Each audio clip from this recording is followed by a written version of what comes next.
नमस्कार प्रिय छात्रों, एक बार फिर आपका एक्सेस यूट्यूब चैनल में स्वागत है आपका। जैसा कि मैंने पिछली वीडियो में आपको फिटर थ्योरी का टॉपिक जो कठिन टूल था उसके बारे में बताया था, आज मैं आपको जो फिटर थ्योरी का नेक्स्ट टॉपिक मार्किंग टूल उसके बारे में आपको हम विस्तार से बताएंगे कि मार्किंग टूल्स। तो सबसे पहले हम बात करते हैं मार्किंग।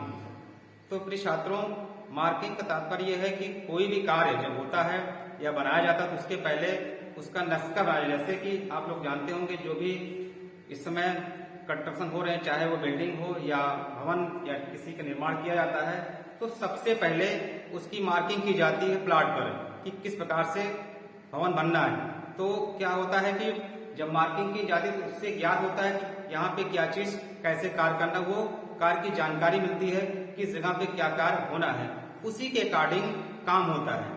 तो मार्किंग क्या है, जितने भी पार्ट बनते हैं वर्कशॉपों में, तो उस पार्ट की पहले डायग्राम बनाया जाता है जिसको ब्लूप्रिंट कहा जाता है, उसी के माध्यम से ही कार्य किया जाता है। तो मार्किंग जो होता है वो बहुत महत्वपूर्ण चीज है, जो कारीगर का मार्गदर्शन करता है कि कार्य कैसे करना है, कौन कौन से स्टेप करने को मार्किंग के थ्रू ही कार्य किया जाता है। तो यह जो मार्किंग का जो परिचय हमने आपको बताया कि मार्किंग क्यों आवश्यक है, चाहे भवन का निर्माण हो या किसी बिल्डिंग का कंस्ट्रक्शन करना हो या जाप बनाना है, क्योंकि जो कारीगर होते हैं उसी के द्वारा कार्य करते हैं कि किस प्रकार से हमें बनाना है उस आकार में। इसलिए मार्किंग बहुत ही आवश्यक होता है। तो हम बात करते हैं मार्किंग का क्या उद्देश्य। तो मार्किंग का जो उद्देश्य होता है वह कार्य कैसे किया जाना है, कहाँ पे कौन सा कार्य करना है, वो आपको एक मार्गदर्शन देता है कि यहाँ पे इस प्रकार से कार्य करना है। तो उसका एक डायग्राम होता है, इसमें माप लिखी होती है कि इस माप को कैसे हमें मापना है, फिर आगे क्या करना है, आपको गाइड करता है। इसमें एक चीज और आता है कि जो कारीगर उतना उनको ज्ञान नहीं होता है, लेकिन अगर उनको मार्किंग के थ्रू बता दिया जाता है कि आपको ये कार्य करना है, तो इसमें एक तरह से देखा जाए तो जो कुछ कम उनको जानकारी होती है तो भी उस कार्य को कर लेते हैं, क्योंकि वो मार्किंग ही उनको रास्ता प्रदान करती है कि हमें क्या कार्य करना है। और क्या चीज है इस उद्देश्य में कि समय की बचत होती है, क्योंकि अगर मार्किंग की गई है तो उस मार्किंग के अकॉर्डिंग ही उस कार्य को समझ जाता है कि कैसे मार्किंग की गई है और कैसे हमें कार्य करना है। इसके अलावा क्या होता है कि समय के साथ साथ जो भी प्रोडक्ट बनता है या जो भी पार्ट बनते हैं उस मार्किंग के अनुसार जब बनाए थे तो उसमें प्रोडक्शन की बढ़ोतरी होती है। यह मार्किंग का उद्देश्य होता है कि मार्किंग के क्या क्या हमें कार्य किसके अनुसार करना चाहिए। इसके बाद हम बात करते हैं मार्किंग मीडिया। मीडिया आप समझते होंगे कि मीडिया मतलब होता है माध्यम। किसी भी कार्य को करने से पहले हमें एक माध्यम की आवश्यकता पड़ती है। जैसे किसी मान लीजिए किसी वाल पे आप देखा होगा, जो भी प्रचार प्रसार होते हैं तो पहले वाल की पेंटिंग की जाती है, तब क्या है उसमें किसी भी प्रोडक्ट का भी उसमें नाम लिखा जाता है या चित्र, जिससे कि वो स्पष्ट निखर के आता है, दिखाई पड़ता है कि हाँ ये इसमें ये लिखा गया है या बनाया गया है। जैसे कि मान लीजिए प्लाट में कोई मकान बनता है तो उसमें जो नक्शा के द्वारा क्या होता है, लाइन खींची जाती है, तो उस पे एक चूने का उसमें रेखाएं बना देते हैं, तो चूना क्या है वो दिखाई पड़ता है कि हाँ यहाँ पे ये किया गया है, तो दिखता स्पष्ट है। इसीलिए जो हम वर्कशॉप में जाप को बनाते समय पहले जो मार्किंग मीडिया इस्तेमाल करते हैं, जिससे कि मार्किंग जो भी की जाए जाप पर वो स्पष्ट दिखाई दे। तो मार्किंग मीडिया जो होती है बहुत बहुत महत्वपूर्ण चीज है, जिससे कि वो स्पष्ट निखर के आता है कि कैसे जाप बनेगा, उसमें लाइनें साफ दिखाई देती हैं। तो मार्किंग मीडिया के माध्यम निम्न प्रकार के होते हैं। जैसे कि पहला है लेआउट डाई।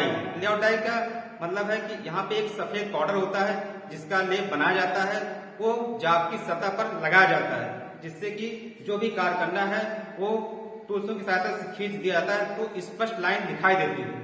नेक्स्ट जो है मार्किंग मीडिया वह है सफेद कोटिंग यानी व्हाइट कोटिंग। इसमें क्या होता है, इसमें भी एक पाउडर होता है या एल्कोहल होता है, इसमें पानी और पाउडर मिलाकर तैयार किया जाता है व्हाइट कोटिंग। ये क्या होता है, जाप पे भी लगाया जाता है, ये अति शीघ्र सूखता है। प्रिय छात्रों, आप लोग जो भी हम आपको बता रहे हैं, आपके पास पेन और नोटबुक अवश्य चाहिए, क्योंकि कभी जब होता है वीडियो आप देखते हो सकता है किसी कारण गलती से वीडियो डिलीट हो सकता है, इसलिए पेन और कॉपी अवश्य साथ में रखिए। जिससे जो चीज बताई जा रही है उसको आप नोट भी करते रहे। जैसा कि मैं बात कर रहा हूँ व्हाइट कोटिंग की, क्योंकि एग्जाम में जब पूछता है कौन सा लेप जल्दी सूखता है, तो उसमें आप अगर आप नोट किए रहेंगे तो आपको तुरंत जानकारी मिल जाएगी, हाँ ये जो है मार्किंग मीडिया जल्दी सूखता है। तो प्रिय छात्रों, जो मार्किंग मीडिया है व्हाइट कोटिंग, ये क्या है, बहुत शीघ्र सूखता है, क्योंकि इसको जैसे ही लगाएंगे बस कुछ मिनटों के अंदर सूख जाता है, तो ये ज्यादा उपयोग में किया जाता है।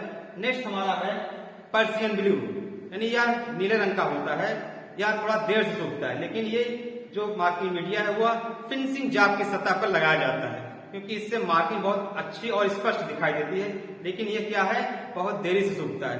तो प्रिय छात्रों, इसके बारे में भी एग्जाम पूछता है कौन सा मार्किंग मीडिया देर से सूखता है, तो यह पर्सियन ब्लू देर से सूखता है, इसको भी आप नोट कर लीजिएगा। नेक्स्ट मार्किंग मीडिया है वह है ब्लैक बोर्ड चार्ट। प्रिय छात्रों, जितने भी ITI हैं, चाहे वो प्राइवेट हो या सरकारी ITI हो, जो वर्कशॉप में कार्य होते हैं जहाँ पर जो मार्किंग मीडिया यूज किया जाता है, सबसे ज्यादा marking media black board chart का ही प्रयोग किया जाता है, क्योंकि यह रफ सरफेस पे भी या पेंसिल सरफेस पे भी लगा करके मार्किंग मीडिया जो है ये लेप सूखता है, लेकिन ये ज्यादातर प्रयोग में आता है इसमें वर्कशॉपों में मार्किंग के लिए। नेक्स्ट है कॉपर सल्फेट, या इसको कहते हैं गंधक या नीला तोता भी कहते हैं इसको, यानी तुतिया जिसे कहते हैं। थोड़ा यह पॉइजन होता है, लेकिन इसको बहुत सावधानी पूर्वक इसकी लेपिंग की जाती है। इसको जब आप लेप करें तो अच्छी तरह से हाथ अवश्य धुलिया करें, क्योंकि ये थोड़ा पॉइजन जैसा होता है, इससे थोड़ा सा हानिकारक होता है, इसलिए इसका ज्यादा इस्तेमाल नहीं होता है। तो आपको मैंने बताया मार्किंग मीडिया के बारे में। नेक्स्ट हम बात करते हैं कि जो मार्किंग जॉब पे की जाती है किस प्रकार से की जाती है, उसके क्या माध्यम है, कौन सी विधियां हैं। तो मार्किंग मीडिया जो होता है लगाने के बाद जॉब पर, तो जो भी हम मार्किंग विधि इस्तेमाल करते हैं वो कौन सी है, कितने प्रकार की होती है। तो सबसे पहले हम बात करेंगे सेंटर मार्किंग विधि। सेंटर मार्किंग विधि का तात्पर्य यह है कि कुछ जॉब ऐसे होते हैं जिनका आकार अनियमित होता है, यानी टेढ़ा मेढ़ा होता है, वह सीधा नहीं होता है। उस पे कैसे मार्किंग की जाती है, इस चीज को हम आपको व्हाइट बोर्ड पे खींच के दिखाएंगे। जैसे कोई जॉब है, अब यहाँ पे आप देख रहे होंगे जॉब का जो आकार है टेढ़ा मेढ़ा है, लेकिन इसमें कोई सरफेस बना नहीं है, ना कोई साइड बना है।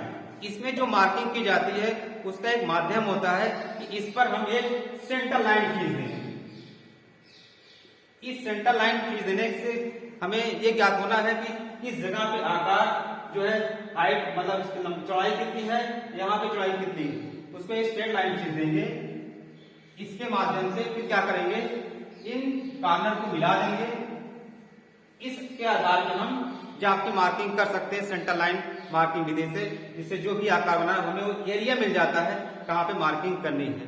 नेक्स्ट मार्किंग जो है विधि है वह है डाटम लाइन विधि। यह डाटम लाइन विधि प्रायः ज्यादातर वर्कशॉप में यूज की जाती है। इसमें क्या होता है, जॉब की जो सतह होती है वह दोनों साइडें 90 डिग्री में सरफेस और फिनिश की होती है, क्योंकि इसमें आवश्यक है, क्योंकि इसकी सहायता से ही जो भी लाइनें खींची जाएंगी वो पैरेलल यानी समांतर रेखाएं में खींची जाती है।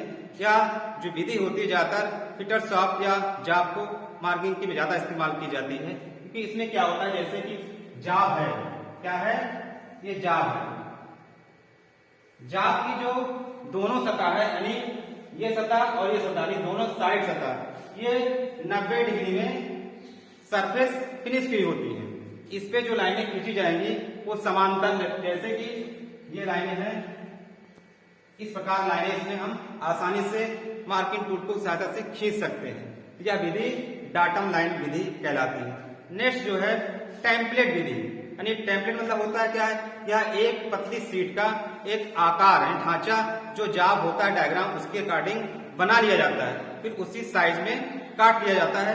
फिर उसको क्या है, हम जो जॉब पे मार्किंग करना होता है उसी जॉब पे हम उसको रख देते हैं, फिर हम मार्किंग टूल की सहायता से आसानी से हम खींच सकते हैं। टेम्पलेट समझते होंगे, जैसे एक पैटर्न होता है, कोई डायग्राम बनाना है तो उसको पहले हम जैसे पेपर पे काट लेते हैं कटिंग, फिर उसको हम आसानी से खींच सकते हैं। जैसा कि आपने पिछले उसमें बहुत बैक जाएंगे, आप 6, 7, 8 पढ़ते रहे होंगे तो आप कला बनाए होंगे। तो जैसे मैंगो का सांचा आता था, या फिर आप देखे होंगे कोई फूल का स्ट्रक्चर होता है तो आप रख करके पेंसिल से खींच लेते थे। ठीक वैसे ही वर्कशॉप में भी टेम्पलेट होता है जो डायग्राम बना लिया जाता है, फिर आसानी से हम उसको खींच करके तैयार कर सकते हैं। इसमें क्या होता है कि जो कारीगर कुछ कम मार्किंग करना जानते हैं वो भी इस मार्किंग टेम्पलेट की सहायता से आसानी से मार्किंग कर सकते हैं, क्योंकि इससे समय की बचत होती है। कई जाब अगर एक साथ यानी कि बहुत सारे जाब बनाने उसी साइज के उसी आकार के, तो ये टेम्पलेट बहुत अच्छा साधन होता है कि आसानी से जल्दी से मार्किंग की जा सकती है। तो प्रिय छात्रों, आज मैंने आपको मार्किंग का परिचय और मार्किंग का उद्देश्य, मार्किंग मीडिया और मार्किंग विधि के बारे में बताया। नेक्स्ट वीडियो में आपको हम कौन से मार्किंग टूल प्रयोग में लाए जाते हैं, किसके बने होते हैं, इसके बारे में बताएंगे, क्योंकि बहुत ही आवश्यक है उन मार्किंग टूल्सों के बारे में जानकारी करना कि कैसे मार्किंग की जाती है और टूल कैसे होते हैं, क्या कितने प्रकार के होते हैं। तो यह जानकारी हम आपको नेक्स्ट वीडियो में बताएंगे। तो प्रिय छात्रों, इस वीडियो को अवश्य लाइक करिएगा और सब्सक्राइब अवश्य करिएगा, बेल आइकन को अवश्य क्लिक कीजिएगा। Thank you.